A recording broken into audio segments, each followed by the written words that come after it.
हरियाणा के असंध विधानसभा क्षेत्र में भाजपा प्रत्याशी योगेंद्र राणा के समर्थन में जन आशीर्वाद रैली को संबोधित करते हुए उत्तर प्रदेश के मुखिया योगी आदित्यनाथ ने कहा था कि कांग्रेस हमेशा बांटने का काम करती है, इसीलिए इससे सावधान रहना है, क्योंकि बटोगे तो कटोगे। हमें न बंटना है और न ही कटना है। उनका यह बयान यूपी से लेकर हरियाणा तक बेहद पॉपुलर हुआ। माना जा रहा है कि हरियाणा की 90 सदस्यीय विधानसभा सीट में करीब 50 सीटें बीजेपी जीत रही है।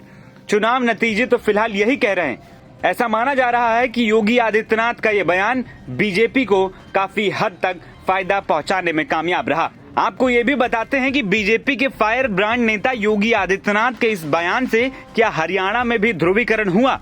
क्या हिंदुओं के लिए संकेत योगी आदित्यनाथ ने दिया, जिसके बाद 90 में से 50 सीटें बीजेपी की झोली में जाती दिख रही? करनाल में भी जनसभा को संबोधित करते हुए योगी आदित्यनाथ ने कहा था कि बाबरी मस्जिद की तरह कांग्रेस का अब सिर्फ ढांचा ही बचा है, बस आखिरी धक्का लगने की जरूरत है। ये तभी होगा जब हम एक रहेंगे। इसके अलावा मुख्यमंत्री योगी आदित्यनाथ ने सिख समुदाय की बाहुलता को देखते हुए 1984 के दंगों को भी याद कराया। उन्होंने कहा कि कांग्रेस सिखों की दुश्मन है। योगी ने हरियाणा विधानसभा चुनाव के दौरान मंच से ऐसे बयान दिए जिसके काट कांग्रेस भी नहीं खोज पाई, और ऐसा माना जा रहा है कि सीएम योगी के असर ने बीजेपी को हरियाणा में खूब फायदा पहुंचाया। दरअसल कांग्रेस अक्सर सिखों के मामले पर घिर जाती है और उसे जवाब नहीं सूझता है। अब आपको सीएम योगी की वो बयान सुनाते हैं जिसने हरियाणा में बीजेपी को चुनाव के दौरान एक नई मजबूती दी थी। जिस हरियाणा को कांग्रेस ने परिवारवाद के, भ्रष्टाचार के गर्त में डुबोने का काम किया था, चाहे कांग्रेस रही हो, चाहे इनलो रही हो, और चाहे वह दिल्ली के अंदर झाड़ू लगाने वाली पार्टी हो। याद रखना, बहुजन समाज पार्टी के हाथी का पेट इतना बड़ा है वो कभी भरता नहीं है, कभी नहीं भरने वाला है। वो वोट खराब हो जाएगा, याद रखना। और मैं यही कहने के लिए आज आपके पास आया हूं, बहन और भाइयों, कोई ऐसी गलती मत कर देना कि जो आपस में बंटे। याद रखना, बंटे तो कटे, ये कभी नहीं होने देना है।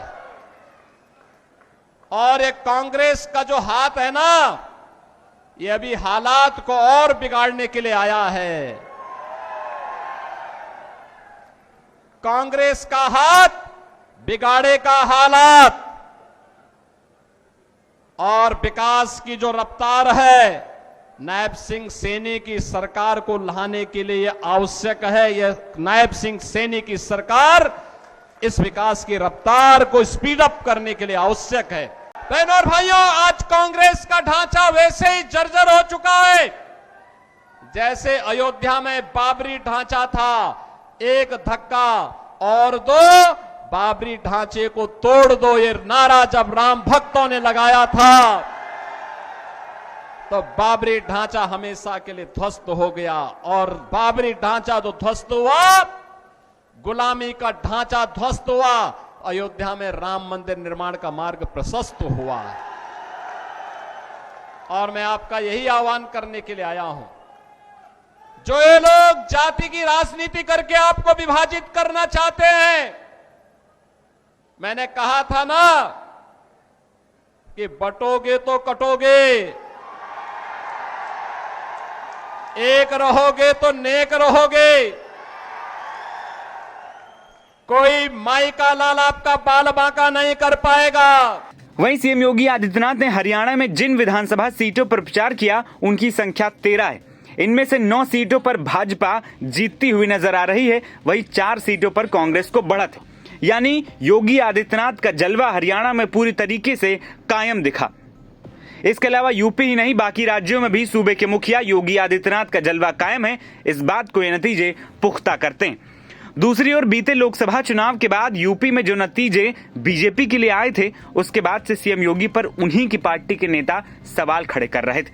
लेकिन धीरे धीरे वो सारी आवाजें भी बंद हो चली, और जिस तरह योगी ने हरियाणा में चुनाव प्रचार कर बीजेपी को जीत दिलाई है, उसने उनकी लोकप्रियता और पार्टी में अहमियत को एक बार फिर साबित कर दिया है। आपको बता दें कि एक वक्त एग्जिट पोल में कांग्रेस की जीत नजर आ रही थी, लेकिन असल नतीजे कुछ और बयां कर रहे हैं। कांग्रेस इस समय बीजेपी से पीछे, चुनावी नतीजों में बीजेपी की हैट्रिक लगती दिख रही। ऐसा कहा जा रहा था कि हरियाणा के किसान, विशेषकर जाट, बीजेपी से नाराज हैं, लेकिन ऐसा दिखा नहीं।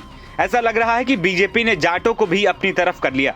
बीजेपी ने जाट नेता दुष्यंत को छोड़ अकेले चुनाव लड़ा है और कामयाब होती भी दिख रही है। एनबीटी ऑनलाइन की रिपोर्ट।